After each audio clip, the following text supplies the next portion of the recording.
서해 공무원 피살 사건과 함께 진상규명의 속도를 올리고 있는 또 하나의 사건이 있죠.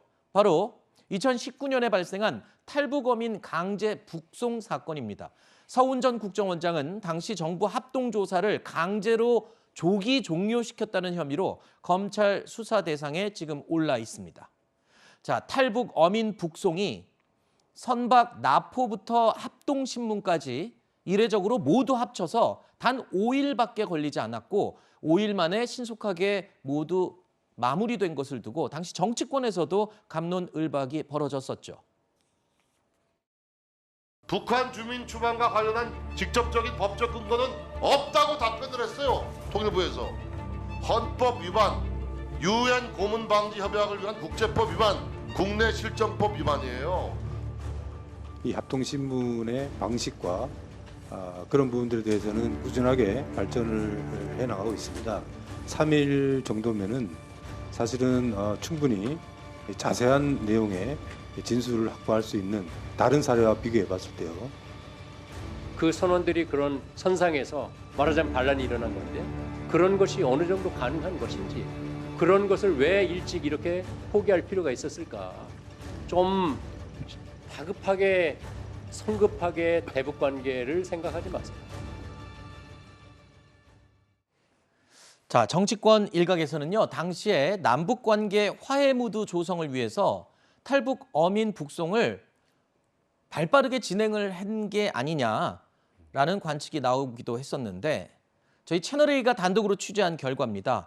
강제 북송 직후 얼마 지나지 않은 시점에서 문화체육관광부가 올림픽 서울 평양 공동 유치 및 개최 계획안을 작성한 것으로 확인이 됐습니다. 자, 이렇다면 정치권에서 논란이 되고 의혹으로 제기됐던 내용이 어느 정도 또 받침이 되는 내용이 확인이 된 셈이에요. 그러니까 지금 탈북어민들 강제 북송했던 시기로 좀 돌아가 보면 그때 이제 하노이 북미 정상회담이 결렬이 되고 남북 관계가 많이 경색이 돼 있는 상황에서 지금 남북 하계올림픽 공동 유치안을 이제 작성을 해서 남북 스포츠 외교를 통해서 화해 무드를 조성하려고 했다. 뭐 이런 내용인데요. 일단 저는 지금 이 얘기가 자꾸 탈북어민을 북송한 게 저런 이유 때문이 아닐까. 탈북어민을 북송한 게 북한의 눈치를 보기 때문이 아닐까. 이런 얘기가 나오는 가장 큰 이유는 과정이 좀 매끄럽지 못하다는 거예요. 네. 그러니까 말씀하셨던 것처럼 5일 만에 조사를 마치고 판문점을 통해서 얼굴까지 가린 상태로 말 그대로 강제 북송, 추방을 했단 말이죠. 그러니까 이게 통상적으로는 북한 주민도 우리나라 헌법상 대한민국 국민으로 간주가 되기 때문에 설사 실제로 그런 범죄가 있었는지 없었는지 저희가 정확히 알 수 없지만 그런 게 있다고 하더라도 우리나라에서 처벌할 수 있는 방법도 있거든요. 근데 그렇게 급히 북한으로 추방을 해야 됐던 것인지 그러다 보니까 이런 것과 맞물려서 혹시 북한과 이런 것 때문에 강제 북송한 건 아닌가? 네. 물론 당연히 이제 문체부에서는 아니 이거는 원래 옛날부터 계획했던 거고 네.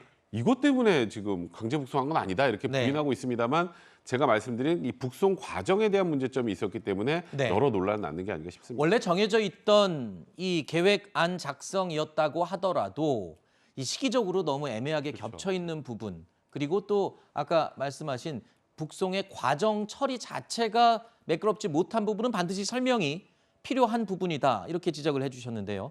사건 당시부터 졸속 북송이 아니냐는 논란이 계속 있어 왔습니다. 그런데 북한의 북송 요청이 있어서 우리 정부가 받아들인 것인지 아니면 북한이 요청하지도 않았는데도 불구하고 우리가 알아서 먼저 남북 관계를 고려해서 북송을 한 것인지 이런 부분도 앞으로 검찰 수사를 통해서 밝혀져야 되는 아주 중요한 부분입니다. 검찰 수사가 정가의 보도처럼 우리가 얘기하고 있는 것 같은데요.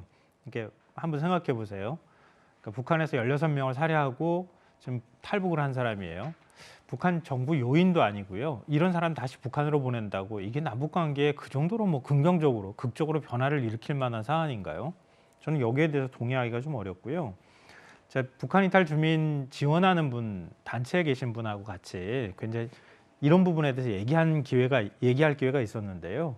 그러니까 보수 진영은 지나치게 탈북민 문제를 정치적으로 접근하고 정치적으로 이용하려고 하고 진보는 너무 무관심하다. 여기에 대해서 굉장히 전적으로 동의하시더라고요. 그러니까 우리가 탈북민 문제 있을 때 아까 말씀하셨던 것처럼 다 우리 국민이니까 우리 헌법상 그렇게 돼 있잖아요. 그러니까 북한에서 16명을 살해한 사람이 있다 하더라도 우리가 받아들여서 우리가 재판해 가지고 감옥에 가두면 되지 왜 다시 추방해? 이렇게 얘기할 수는 있다고 보는데요. 과연 그게 어떤 실익이 있겠는가 이런 생각이 들고요. 한번 인터넷 들어가셔서 월북, 추방 이렇게 두 글자를 한번 검색을 해보세요. 제가 예를 들면은 2020년에 지난 10년 동안 월북한 사람이 55명이라고 하거든요. 통계 수치가 정확하게 나오는데요. 25명이 다시 추방됐어요. 예를 들어서 구체적으로 2002년도에 카드 빚을 졌던 사람이 여자친구를 흉기로 찌르고 난 다음에 북한으로 갔는데 북한에서 추방 조치했어요. 2005년도에 계모 살해하고 월북 시도했다가 무위로 돌아가니까 다시 또 월북 시도했다가 북한으로 갔던 사람도 또 추방됐어요. 그러니까 이런 사례가 전혀 없는 게 아니에요. 근데 16명 살해한 사람 우리가 데리고 와서 감옥에다가 가두어서 사형 선고하면 그게 북한 인권, 탈북민 주민들의 인권을 보호하는 겁니까? 저는 그렇게 생각하지는 않아요. 그러니까 우리가 정말 탈북민들 보호하는 거 우리 사회에서 받아들이고 잘 정착할 수 있도록 돕고 하는 거 정말 중요한 문제라고 생각하는데요.